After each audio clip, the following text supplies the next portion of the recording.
Bonsoir, donc je suis Anouchka de Andrade, directrice artistique du Festival international du film d'Amiens et je suis très heureuse, mais quand même un peu frustrée, de vous présenter dans ces conditions le palmarès du jury. Donc ce qu'on a voulu avec ce palmarès proposé aux membres du jury, c'était de soutenir les films, soutenir les œuvres et également permettre à ces, à ces films d'exister.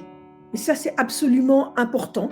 Il faut déjà montrer que le festival a existé. On a préparé cette 40e édition. Elle est là, elle est prête. On a énormément travaillé dans des conditions parfois difficiles, même rocambolesques, comme tout le monde, j'ai envie d'ajouter. Mais on est allé jusqu'au bout. Alors, vous allez pouvoir découvrir le palmarès que les trois jurys ont distingué des films. Et ensuite, par contre, ce qui est important, c'est de continuer à nous suivre sur les réseaux sociaux, sur le site, parce que nous allons rebondir. Et ça, c'est absolument important. Le festival va se développer en 2021 et nous allons présenter les différents programmes que nous avons conçus pour cette édition et les invités seront là. Donc, parce que pour nous, le cinéma ne se conçoit qu'en salle et ensemble avec vous, avec le public, avec les spectateurs. Et il faudra suivre et on vous donnera nos calendriers bien en avance et nous aurons la joie de proposer des rendez-vous avec nos invités et bien évidemment, l'année 2021 sera plus qu'exceptionnelle. Pour présenter peut-être la compétition long métrage, elle réunissait cette année 9 films, des films qui ont en commun d'être plutôt politiques, d'avoir un contenu social fort et de parler d'identité. Mais ça, ce n'est pas qu'un hasard, hein, ça va dans la droite ligne de ce qu'est ce festival, 40 ans d'existence, avec une identité forte, et cette compétition 2020 est représentative de toutes les identités qui ont été développées par les fondateurs du festival, et notamment Jean-Pierre Garcia, le premier directeur qui a tenu et porté à bout de bras ce festival. Alors vous allez découvrir, le jury va pouvoir découvrir et révéler son palmarès, des films qui, pour certains, ont des distributeurs, ce qui veut dire qu'ils vont sortir en salle. Et donc, vous pourrez aller les voir, les découvrir, et nous, on sera là. On va soutenir chacun des films, qu'il ait été primé ou pas, peu importe. Nous serons là, nous accompagnerons chacun des films. Il y a un film d'animation russe, un biopic de Trinidad et Tobago, qui est un film très intéressant parce que il présente le rôle important qu'ont joué notamment là, un avocat de la Caraïbe dans la construction de l'État ghanéen et tout ce qu'il a fait pour lutter justement pour le panafricanisme. Des films, je disais, sur l'identité, avec notamment un film du Canada, Kwesipan, un film turc, Ghost, formidable, d'une jeune réalisatrice qui présente aussi une autre manière de voir Istanbul, qui donne une belle part à cette jeunesse. Et puis un film coréen, An Old Lady, aussi, qui parle de la lutte de ces femmes, là, d'une femme en l'occurrence, qui va se battre pour reconnaître le fait qu'elle ait été violée.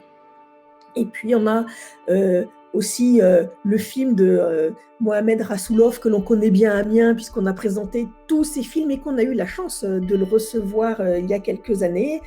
Le diable n'existe pas, qui lui a un distributeur, Pyramide, qui donc sortira, sa sortie était prévue en décembre, il faut faire très attention et bien se précipiter dans les salles quand le film sera proposé. Et puis nous avions proposé 2 films sur aussi les difficultés d'aimer et d'assumer ses amours ou son orientation sexuelle vis-à-vis de sa famille quand elle ne peut pas le deviner. Donc je pense à un week-end à Hong Kong. et également un film japonais, Mother. Voilà, ce sont donc des propositions très différentes, toutes singulières, très très fortes, et nous allons maintenant découvrir lesquels films le jury a distingués parmi cette proposition. Mais encore une fois, je vous invite à voir tous ces films qui ont chacun une identité et une proposition visuelle très forte.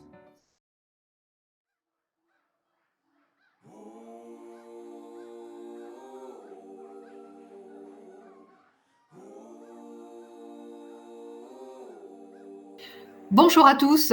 Je voudrais tout d'abord féliciter le Festival d'Amiens et vous dire qu'au nom de tous les membres du jury, nous avons vraiment fait un extraordinaire voyage grâce au film qui a été sélectionné, et nous avons pu éprouver de très belles sensations, et nous sommes ravis d'avoir vu tous ces films. Je suis heureuse également aujourd'hui, là encore au nom de tous les membres du jury, de vous annoncer quel est le palmarès. Le grand prix du jury long métrage est attribué au film québécois Kwesipan de Marion Véraud. Nous avons tous beaucoup apprécié d'abord la force du sujet, mais aussi la prestation de l'actrice principale, Sharon Fontaine-Ishpatao, qui d'ailleurs viendra peut-être en France quand il sera possible de voyager. Donc on l'accueillera avec beaucoup de plaisir et on pourra entendre son témoignage. Et puis je voudrais aussi vous signaler que nous avons tous trouvé que ce film nous permettait d'avoir une très bonne idée de ce qu'était la vie quotidienne de cette communauté, de cette culture inuite au Canada, très particulière, mais qui en même temps nous renvoie à des choses que nous connaissons tous, à des formes de racisme et d'incompréhension mutuelle. C'est également un regard assez bienveillant, quasi documentaire parfois, sur une communauté qu'on connaît finalement assez peu. Deuxième prix, le prix du jury est attribué à Sanctorum, un film mexicain de Joshua Gil, et je dois dire que nous avons tous été assez frappés par cette proposition de cinéma très originale et surtout par la vision très onirique qui nous est proposée. C'est un film à la fois fort sur la forme, dans le fond, et je dois dire aussi que ce réalisateur, on le suivra avec beaucoup de bonheur parce qu'il me semble très prometteur. Voilà donc les deux principaux prix que nous avons choisi d'attribuer. Et enfin, pour terminer, le jury a voulu accorder une mention spéciale au film de Hong Kong intitulé Un printemps à Hong Kong, pour la prestation exceptionnelle des deux comédiens que je cite, Tai Bo et Ben Yuen. Nous avons vraiment été impressionnés par leur prestation. J'espère que nous pourrons bientôt voir ces films en salle. En tout cas, merci d'avoir suivi le Festival d'Amiens. Bon cinéma à tous et vivement le retour en salle. La sélection des films documentaires cette année réunissait 7 films. 7 films, le documentaire, c'est vraiment une manière de rentrer dans l'intimité de personnes, de découvrir, de voyager. Et ça, c'est vraiment un moment très, très important de pouvoir prendre le temps de découvrir d'autres manières de vivre, d'aborder des sujets, de voir comment certains luttent ou pas face à l'adversité qui les bouleverse et qui les touche. Alors je pense bien évidemment aux 2 films algériens, Narges de Karim Aynouz, qui raconte la naissance de ce mouvement populaire, l'Irak, en Algérie, qui a été tourné donc au cours en 24 heures. Et puis un autre film algérien de la réalisatrice Myriam Aïbour, Nar, qui elle va interroger des jeunes gens qui ont choisi pour la manière la plus tragique, c'est de se donner la mort par le feu, avec l'immolation, pour dire toute l'horreur et toute la désespérance qui les traverse. C'est vraiment un film très, très bouleversant et intéressant pour découvrir ce qui se passe en Algérie de l'intérieur.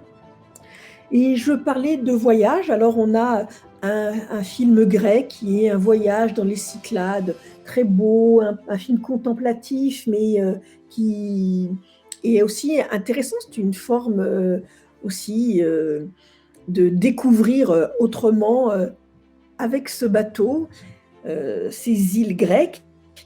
Et puis un autre voyage, là sur un fleuve, le fleuve Congo, un film de Diodo Amadi, En route pour le milliard, qui est là la lutte d'un groupe personnes handicapées qui vont aller jusqu'à la capitale, Kinshasa, pour aller rencontrer les politiques et faire savoir leurs droits. Et ça, vraiment, c'est un film très très fort aussi, intéressant. Bon, tous sont intéressants à différents niveaux, hein, tous ces films, c'est pour ça qu'ils sont réunis ici. Mais on s'est aussi, avec 2 films, interrogé sur le rôle des images, le rôle de l'éducation, l'importance de la transmission, qui est aussi le rôle du festival, avec le film français Il n'y aura plus de nuit de Eleanor Weber, et également un film ukrainien qui s'appelle La terre est bleue comme une orange, où là, on voit finalement, en cas de guerre, l'importance des images. Enfin, cette famille et cette mère ukrainienne a choisi de réunir sa famille autour d'un projet cinématographique qui est une manière de résister. Et puis un autre film dont je parlais de la transmission, qui est le film Makongo, qui vient de République centrafricaine, lui aussi un premier film de Elvis Ngibano, un film incroyable qui se passe dans la forêt avec des pygmées qui vont se battre, enfin je ne vais pas dévoiler tous les films, pour pouvoir donner le droit à l'éducation et construire une école dans la forêt. Voilà, donc des découvertes, ça a été formidable de sélectionner ces films, tous différents. On a essayé de faire une proposition qui marque un peu la création cinématographique de l'année 2020 et qui, bien évidemment, a été fortement bouleversée. Mais nous vous invitons à suivre ces films parce qu'ils sortiront en salle et parce qu'il faut continuer à créer plus que jamais aujourd'hui.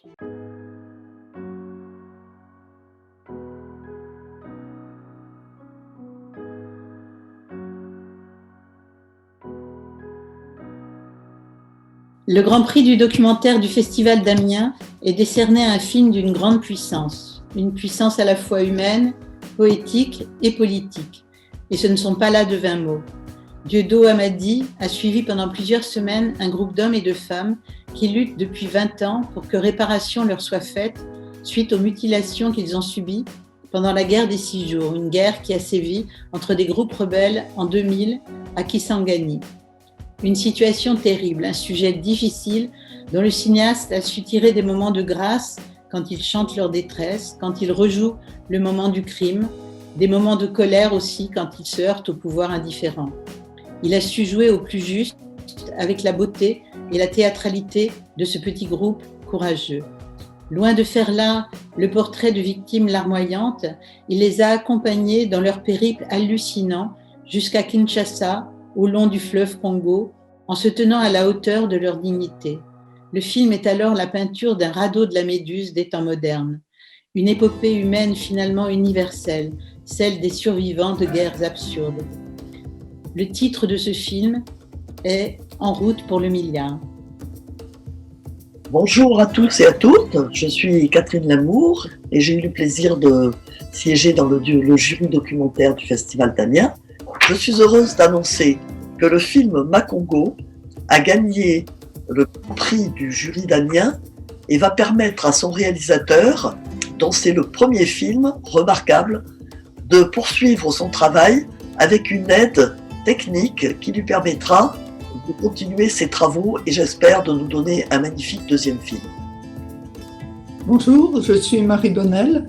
Je viens participer au jury du documentaire dans le cadre du Festival international de cinéma d'Amiens. Et nous avons souhaité remettre une mention spéciale au film « Il n'y aura plus de nuit » d'Eleanor Weber. Ce film d'archives est très troublant sur les nouvelles manières de faire la guerre à distance avec des avancées technologiques stupéfiantes. C'est un remarquable montage et la bande-son aussi est très nuancée. Le commentaire sur la relation déséquilibrée des pilotes d'avion hors d'atteinte de leur cible au sol incertaine nous a beaucoup marqué. Et pour la sélection des courts-métrages, nous avons réuni 13 courts-métrages, évidemment, qui viennent du monde entier, des premiers films. Et donc, c'est aussi une manière d'inviter et de suivre des jeunes créateurs en se disant que voilà, ils vont peut-être passer au long métrage, ce que l'on souhaite à chacun d'entre eux.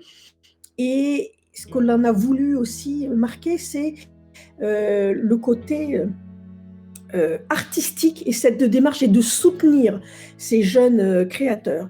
Alors, il y a des films évidemment très différents qui viennent de toute la planète, comme je le disais, des films qui parlent de la jeunesse. Alors, ce qui est intéressant, c'est qu'on a un jeune garçon en Iran, à Chaud, 2 jeunes gens au Ghana, avec le film Daillé, et les deux parlent de la volonté et de l'énergie de la jeunesse. Et ce sont des films qui sont très, très positifs et constructifs et dont on a besoin plus que jamais aujourd'hui. D'autres films qui parlent de la transmission et de qu'est-ce qu'on donne à l'autre. Alors, la transmission, elle peut être terrible. Ça, c'est le cas du film américain Skin, mais elle peut être aussi... elle interroge aussi le corps de la femme avec un film espagnol, Carne, ou le corps des femmes avec un film sud-africain qui est un film plus expérimental, Cause of Death. Et je trouvais intéressant de voir comment, puisque on pourrait penser qu'il n'y a pas de relation entre l'Espagne et l'Afrique du Sud, de voir comment 2 cinéastes vont interroger aussi différentes, avec des parcours aussi différents, vont l'une comme l'autre interroger le corps de la femme. Et puis on a une proposition très très artistique, un film qui est construit comme un tableau de peinture, un tableau de maître, un film portugais, Nuit perpétuelle, qui va nous parler d'une femme en attente d'être emprisonnée et qui va être recherchée par la police. Et donc cette attention au cadre est absolument merveilleux. À l'opposé, on a des films plus expérimentaux, dynamiques, de la musique, qui sont des propositions un peu survitaminées, avec 2 films de la République démocratique du Congo, Zombie ou Matata, et vraiment très très intéressants, hein. Ils utilisent des nouvelles technologies d'une manière absolument incroyable. Et puis un autre film qui est un film sur l'amour, l'importance de la transmission, de l'attention, de la bienveillance, vraiment tout ce dont on a besoin aujourd'hui plus que jamais, qui est le film de Nicolas Pernaut, Les hors-champs magnétiques, qui moi m'a beaucoup plu parce que c'est vraiment un film de chef opérateur et qui montre que l'image est indispensable et qu'on a besoin de la lumière et que tout ça, ce n'est que la vie. Et que serions-nous sans lumière et sans amour? Voilà, c'était le dernier message. Et là-dessus, peut-être que nous pourrions conclure cette présentation de cette sélection 2020. Et j'espère que très très vite, on va pouvoir se retrouver tous ensemble, côte à côte, dans une salle de cinéma.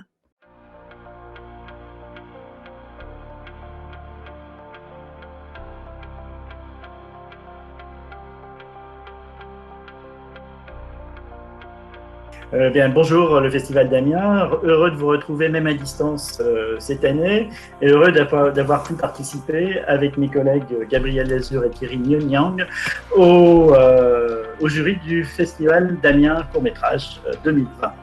La sélection était particulièrement riche, diverse et nous a totalement conquis. Malgré tout, nous avons réussi à nous mettre d'accord à l'unanimité sur le Grand Prix. C'est un film particulier, à l'apparence d'une chronique pastorale, mais qui, derrière cette vision pastorale, cache en fait la description de la profondeur de la société iranienne dans toute sa composante et qui nous permet de suivre le cheminement d'un gamin espiègle, mais cinéphile, que Truffaut n'aurait pas renié. Vous aurez donc compris que le Grand Prix ira à Acho de Jafar Nafaji. Et je laisse la parole à Gabriel, qui a une autre bonne nouvelle à vous annoncer, puisque le jury a décidé de remettre une mention spéciale cette année encore.